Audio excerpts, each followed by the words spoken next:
Hey, YouTube and Instagram Live. It's Gordon Miller. How you doing? Just thought I'd check in with everybody. Turn off the camera there. All right. Excellent. So, how is everybody's Friday going? I rearranged things. I'm over here in the section over here where my chairs are in my office, and just chilling in the club chair as opposed to behind my desk and things like that. So I put the survey out in the community and was looking to see what time everybody wanted. And so far, the most popular time was Friday, Monday, Wednesday, Friday, with Friday being the most important, with 6 o'clock being the favorite time. So unfortunately, I need to be done by about 5:30 for dinner. So I thought I would start early, and so I wanted to have a topic, and I have some notes that I had. I think I had covered some of this before on the other day, but one of the things that somebody asked, one of my partners asked about that I'm mentoring is,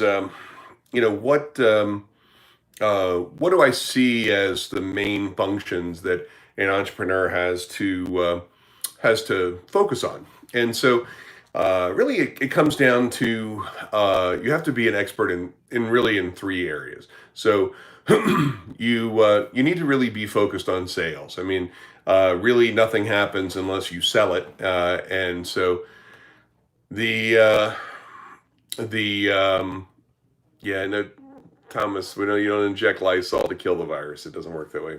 Somebody gets killed. But sales is one of the key ingredients.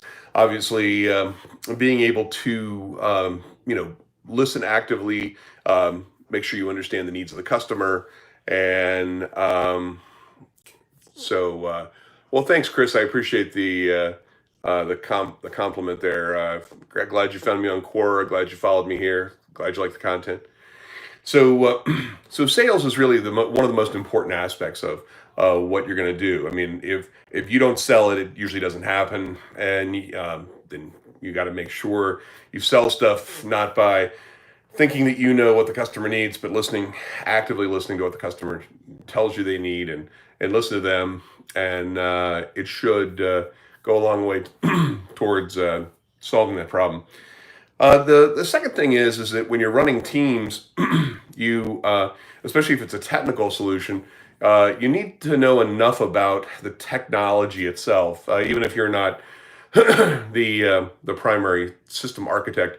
You still have to have the same kind of general knowledge that a system architect would have, so that you understand the pieces and how they fit together. I coded for a number of years. I did a lot of our coding early on, uh, both scripting and coding.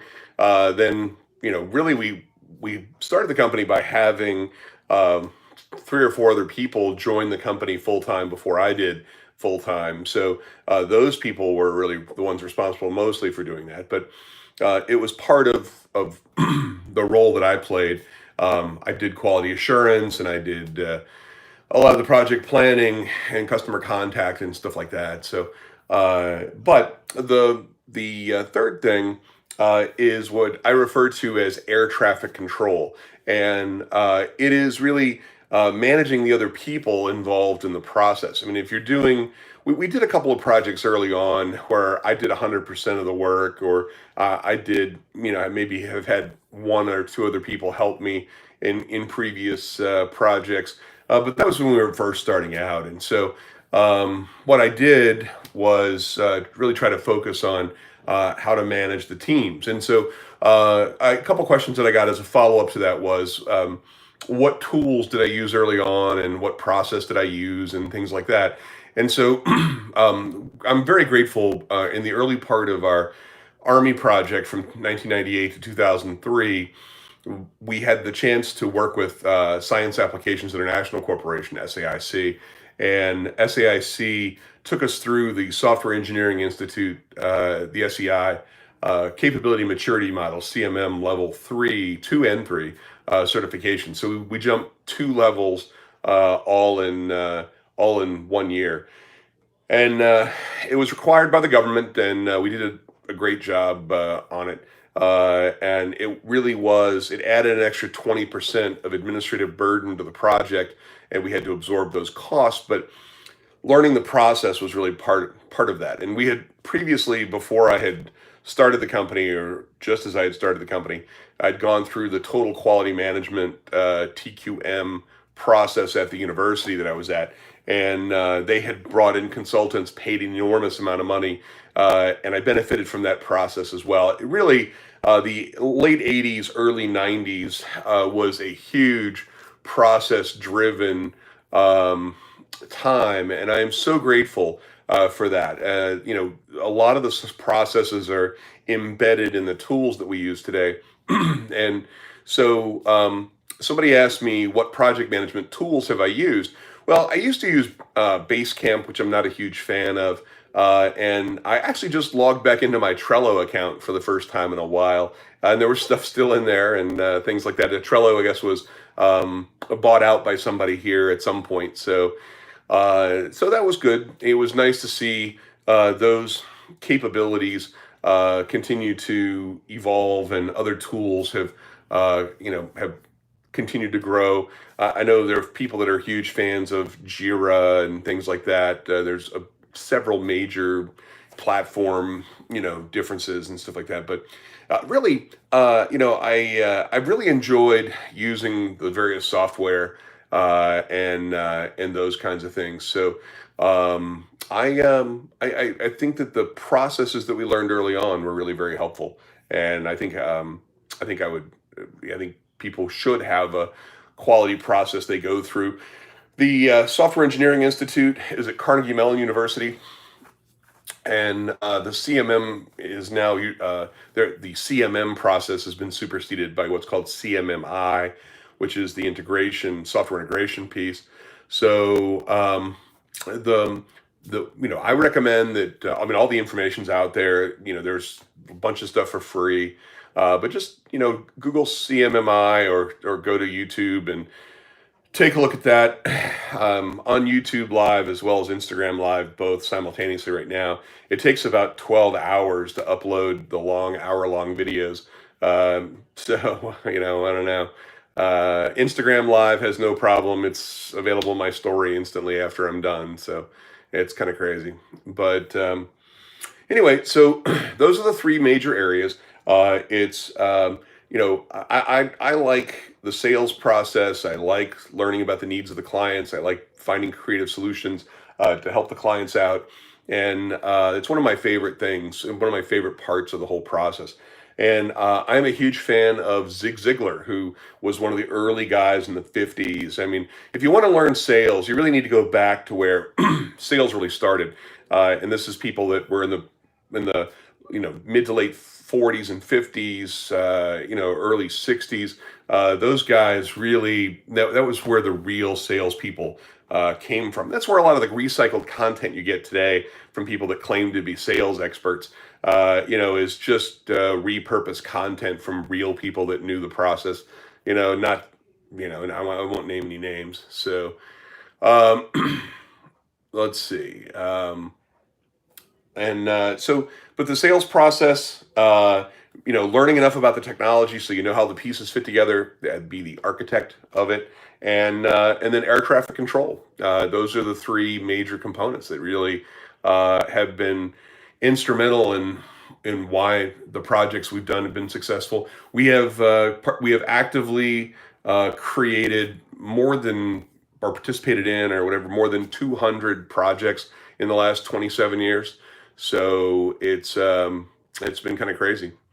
So let's see. Let's take some questions. I did want to before I go look at the questions, I did want to point out that I haven't checked it this morning or this afternoon to see where it closed, but Marathon Oil that I went live this morning, I believe, and the report was yesterday that it was up like 7% in just a day, which was a huge bounce.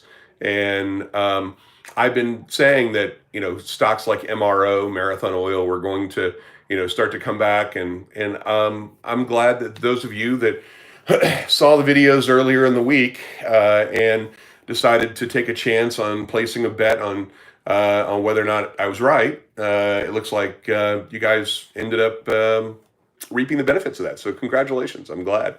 I mean, I don't make anything, I'm, I got no, I mean, I have my shares that I own of Marathon, but, I'm not interested in selling them or anything else, not anytime soon. I'm going to wait for the big bounce. I'll probably hold it for 2, 3 years and see where it goes. But they were down so far, they were either going to go out of business and I would lose all my investment, or they were going to have a huge bounce. And I'm glad that it was the huge bounce side. And I'm glad that, I didn't invest in every single oil stock that I was researching, but that one specifically looked like it was poised to rebound. So I'm glad you guys. Got a chance. So I'm going to take a look at the questions, and so I'm going to start with Instagram Live because it's easier to scroll back through the questions. But you guys on YouTube, hang in there. I'll be at those questions in a minute. So let's see here.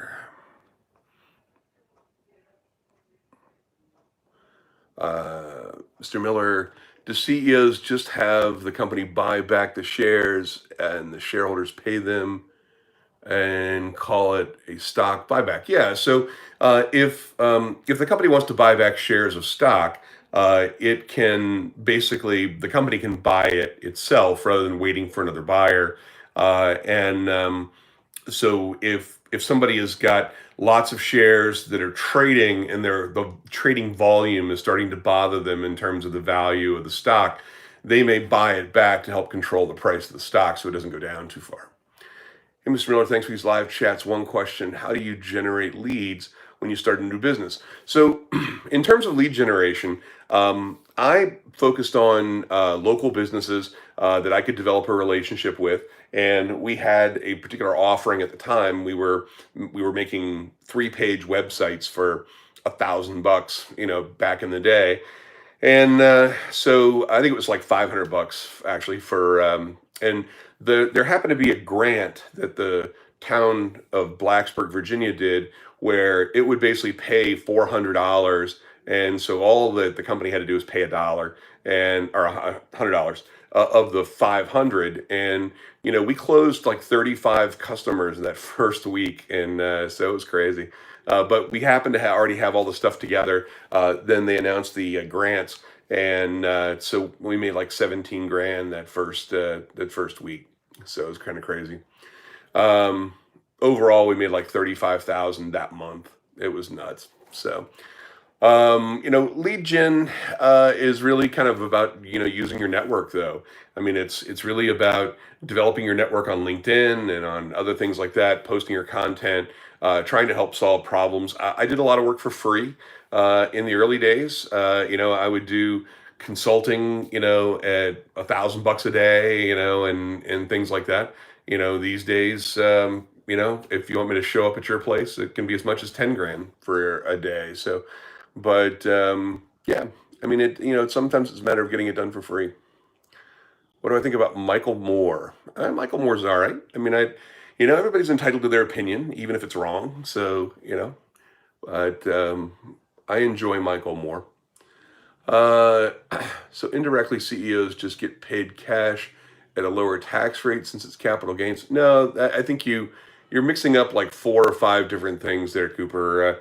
The CEOs don't buy it back directly. Those are usually publicly traded companies. There's a pool of public shares. Some of the shares that CEOs get paid are part of a different pool of stock. So the internal compensation and the public shares really have nothing to do with one another. So you're confusing like 5 different things. There, there's usually a salary for publicly traded company CEOs, as well as they get paid in stock.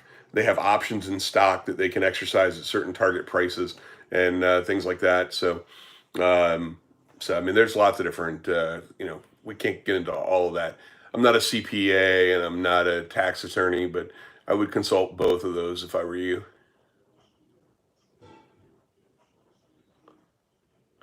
What books did you use? I was going over to Instagram or to YouTube Live.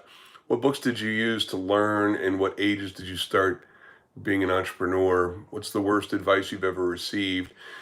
So, I started my first company when I was 28, a week before my 29th birthday. And I read 250 books over a 5-year period between 1998 and 2003. The 40, which I think are an absolute must read, are I have two videos on my YouTube channel that talk about which books, and so I think you can take a look at those. Um, the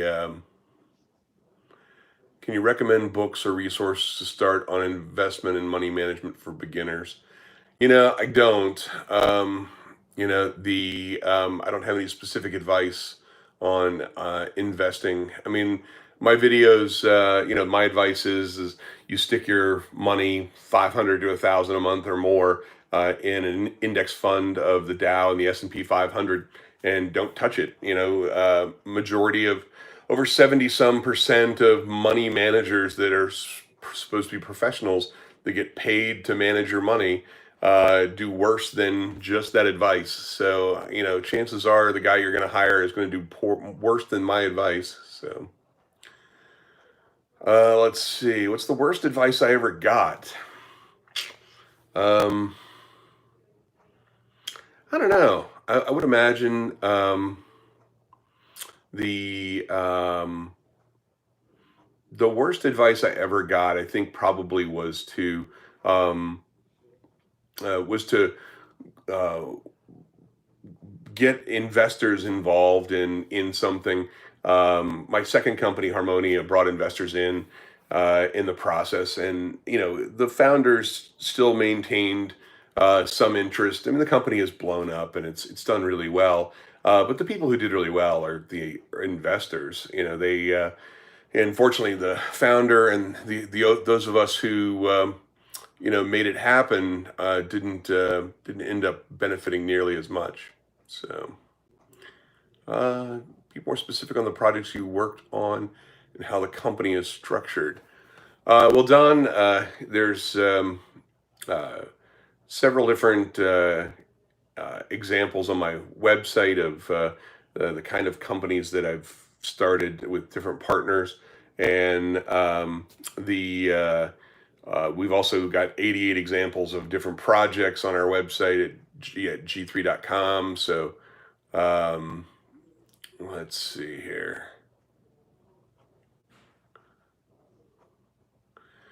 How do you see India's PM Modi expect American companies to shift, boycott China?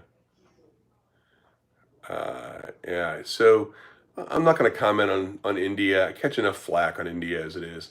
What's your take on the professional money managers uh, uh, doing less than the indices like the Dow Jones? Yeah, that's what I just said. So yeah, the money managers, 78% of them failed to meet what the default is for the index funds. So why in the world would you ever use a money manager? Why would people hire these professionals then? Because people are fucking stupid. I mean, that's just the nature of what people are like. So, what do I think? Do you think marriage contract should be done, or is it a bad idea to build a family with a person? Well, if you're going to build a family, you're going to need another person. And at the time that I met my wife, I didn't have any money, so she's actually, as I've written before and said in the videos, she's largely responsible for the motivation. She and the kids were motivation behind working so hard and doing well over the years. So you know, if she wants out, she can take her half. She deserves it. But can you tell us some of the funniest Uber stories? Yeah. So, that's funny. Yep, I will tell you some of the funniest Uber stories. I'll get back to that in just a second.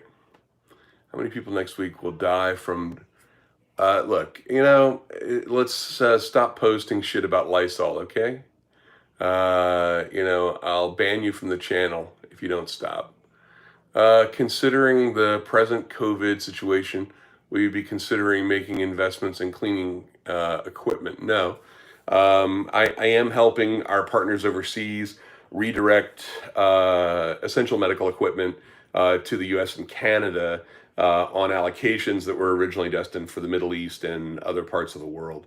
But that's only because the contracts that they were originally destined for fell through. So it's not like we're depriving, those, they weren't going to get paid on them. They have the allocations, and we're helping them work on moving the allocations to the United States. All right, so let's see what we got here. Going back to Instagram, and then I'll get to the Uber stories. Do you think ship travel can make a comeback post-corona era, since everything's not 100% after the curve flattens, with internet tech people able to work too efficiently? What do you think about investing in Asia and Africa?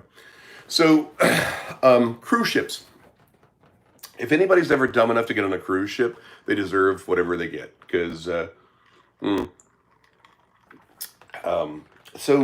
you know, I really enjoyed going on cruises when I was young. We used to go every year. And I had not been probably in 25 or 30 years. My current wife, gets seasick. So we've never been on a cruise together. But I understand that the cruise lines are planning to sell some of these ships post Corona. So it appears that these ships, massive ships worth millions, billions, are going to be available for a song. So you should be able to get your own cruise ship with your own pool and everything else. And so we'll see how good that goes. But so Asia and Africa, yeah, I mean, I think by Asia, you probably mean India. I mean, Southeast Asia, I think, is still strong. I'm a huge fan of Asia and Africa in general. I have friends in Ghana and Nigeria and places like that. Because of the previous relationship with the British Crown of the Realm, I think Africa, in certain parts of Africa, like Ghana, are well poised for opportunities. I actually look forward to working with my friends in Ghana, because I have a lot of respect for the opportunity landscape there. And so, I mean, I know I've said I'd never make any kind of, never do any projects in Africa or in India. But, during this time, there's even more opportunity than there normally is there. So, all right, let's get to the Uber stories here. Let me just make sure that there's no other questions here.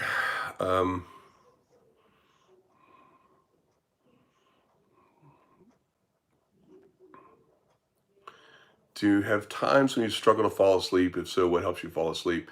No, I actually, sometimes, one of the medications I was on, for a while, to help with my ADD, which I stopped taking, was a stimulant. So sometimes it would stay in my system, cause insomnia and things like that. But so, do I think cruise stocks are worth it? No.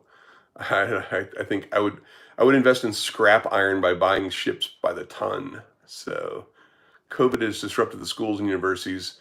How do you say we value these educational institutions in terms of time and money? I think the university landscape is in some serious danger. So, should I get an MBA in conjunction with my MD, or just a degree in CS, if I want to work in pharmaceuticals, R&D in the future? I don't know. I mean, it depends on what area of R&D and pharmaceuticals you want. It's an area that I've worked in since 1999, and I know that there are diverse positions in both. I don't think an MBA is particularly very useful. Somebody wants to partner up 50-50 at my SaaS before launch for small money, but they can bring a lot of business from day one after launching. Okay, well, sounds like an ideal. I'm confident in the product, already validated it, but I'm not a marketer, CEO material. What's your advice? Well, first of all, I wouldn't necessarily give away 50% of the equity of your company. But if you want to discuss it, DM me, and we'll set up a time to talk about it. You can always go to gordonmiller.com and book whatever session you want. Or if you're on you, that was a question from YouTube Live. If you go over to my Instagram, there you can also book directly from the interface in Instagram. But if you go to gordonmiller.com, you can book an hour-long call. We can talk about it. The last guy who came to me with a question like that was about to pay $400,000 by mortgaging his house again and putting his wife and family in jeopardy in order to buy another business to do that. And unfortunately, I was able to show him the error of his ways and show him ways that he could make more money by doing something differently. But before you give away 50% of your company to a guy who claims he's going to be able to help you launch your business, for God's sakes, schedule a call. Let's go ahead and talk about it. I can guarantee you I'll save you some time, trouble, and heartache. So I got about 10 minutes left, and I keep getting this question all the time. So I drove Uber for 10 weeks to validate a buddy of mine's business model that he had. And I talked a little bit about this in my other video on YouTube about just the business model in general. I'm going to come back with another video specific about the business model itself and how I've optimized it. I was also looking to build a helper app or another app that would help drivers maximize the money that they're going to make and then make a percentage of whatever they do make. So anyway, while I was driving for Uber and proving that this model works, I had some really wild experiences. So people have been asking me about what's the craziest thing that ever happened. And so one lady left her wallet in the car, and I didn't find out about it until a couple of different rides later. And I remembered because it had her license and stuff in there, and I remembered where I dropped her off. And she was having her hair done, and she was getting her nails done. And it was a spa day for her. A lady was probably in her late 60s, early 70s, and sweet old lady. And so I returned her wallet to her, and she was very grateful. And she posted some very positive comments on my profile, which I thought was very sweet. And I got a chance to be people's first YouTube ride or no, Uber ride and things like that, which was a lot of fun, where they had never done Uber before. And it was nice to, I actually, I got involved in a couple of business ventures where people were having difficulty sourcing a particular solution or solving a particular problem, and was able to walk my way through some of those things. And then, of course, I drove from just before Thanksgiving. I didn't want to do it right at Thanksgiving because I wanted to do it like a week or two before. And then I was going to stop sort of after New Year's. And I did. I stopped about, I think, the middle of January. It was actually a lot of fun, and so the funny thing is that because, actually I think I drove right up through Valentine's Day, or I got back on at Valentine's Day and things like that. And so during Valentine's Day, this couple gets in the car, and they're most people who are being responsible and calling Uber, they're pretty drunk. So the two of them are really drunk, and they start making out in the back of the car. Well, that's not uncommon. I mean, I've had several people make out in the back of the car, and then they decide they're going to carry it a little further than that. And I was like, whoa, okay, wait a minute now, guys. But anyway, thankfully, they didn't go too far. They certainly blew my mind with how far they were willing to take it. But anyway, so and then there was the time that the guys, one of the guys, tried to buy weed off of me. So and it was his buddy was sitting in the back seat, and this guy insisted on sitting in the front seat, which I don't mind. But he was he was just chatting. He was drunk as hell and probably high too. And he's like, so you got any weed? And of course his buddy was like, he had called Uber, and so it was on his account. And so the guy in the back seat, Thomas, was like, dude, I can't believe this. You're going to wreck my rating. I'll never be able to get another Uber ride again. You're such an asshole. I can't believe, I'm your friend. I should just leave your ass, And I was like, well, if you want me to pull over, I'll pull over. And I'll make him get out. So it was pretty funny. So, but no, I mean, of course, I don't, I never let anybody transport any alcohol and, no open alcohol containers in the car, things like that. So it put a damper on things. Here, right around the University of Richmond, I think the funniest thing was sorority rush week when the semester started back up was was brutal. The sororities are out with all the pledges and everybody rushing and things like that. And so I'm giving two different sororities worth of like probably the whole damn sorority at one point in the evening, rides back and forth to this one bar, and which probably none of them are old enough to be in the first place. But the so there's these two warring sororities, and they both are going to the same bar, and a fight breaks out, and they all get thrown out, and then they're all motherfucking each other on the drive back and everything. And, you could see it on the way over that it was just not going to go well. And of course, then, they were like literally Uber and Lyft rides wrapped around the block to take them all home. So it was hilarious. But they had gotten into this brutal fist fight with a bunch of girls. And I guess they had told somebody they weren't going to be they weren't going to make the pledge class, and they weren't going to accept them. And then I guess those people were hurt, and they had friends that were at other sororities, and so the two sororities really got into it and everything. It was pretty funny. So but and it's funny too that somebody was like, well, what's the drunkest person that's ever been in the car?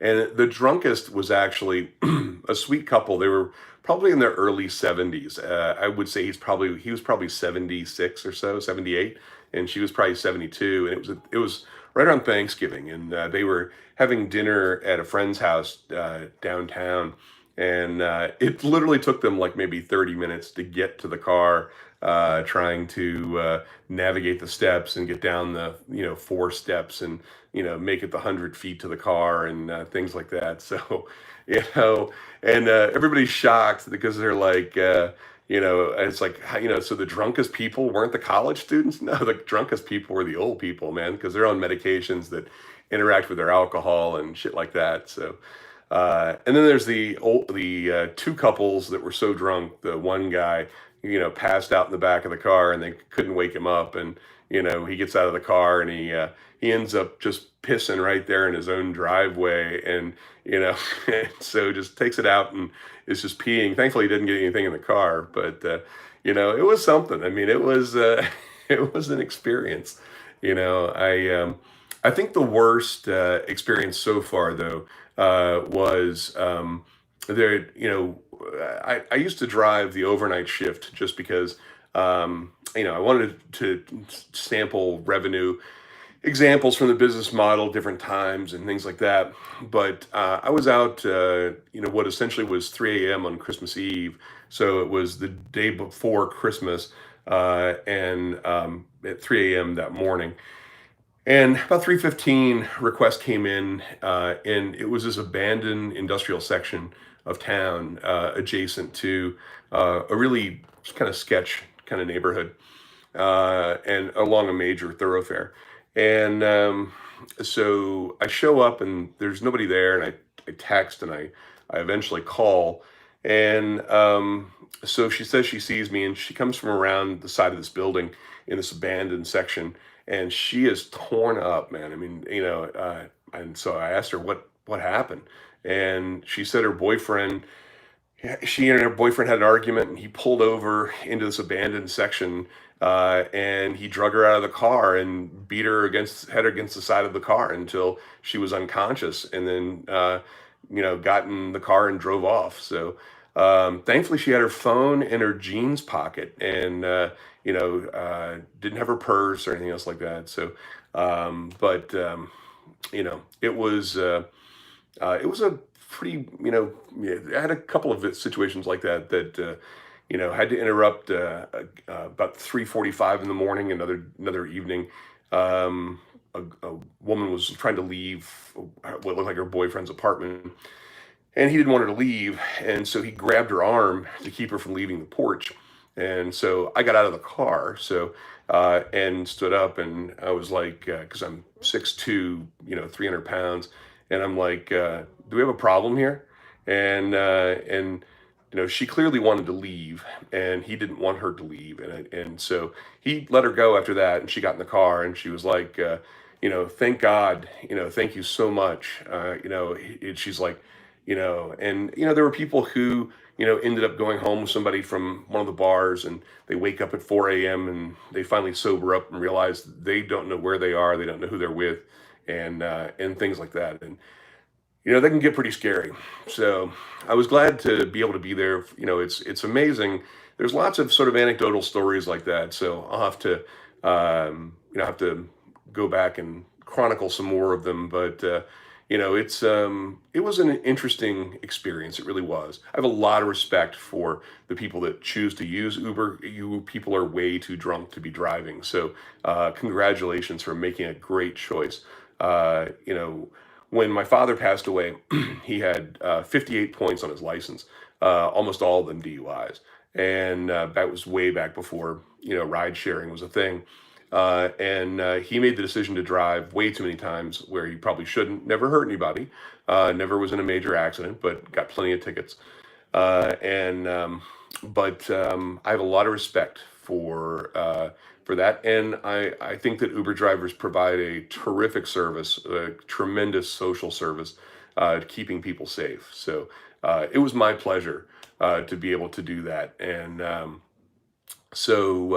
anyway, great experience, funny stories, some really sad stories, people losing their jobs, people getting kicked out, people being locked out of their apartment because they didn't pay rent and their landlords have locked them out, and needing a ride over to their friend's house and stuff like that. So, lots of stuff and some crazy stuff. I'm sure I probably have enough stuff to fill a book if I were to focus on that. So, but I appreciate it. It's 5:30. It's dinner time.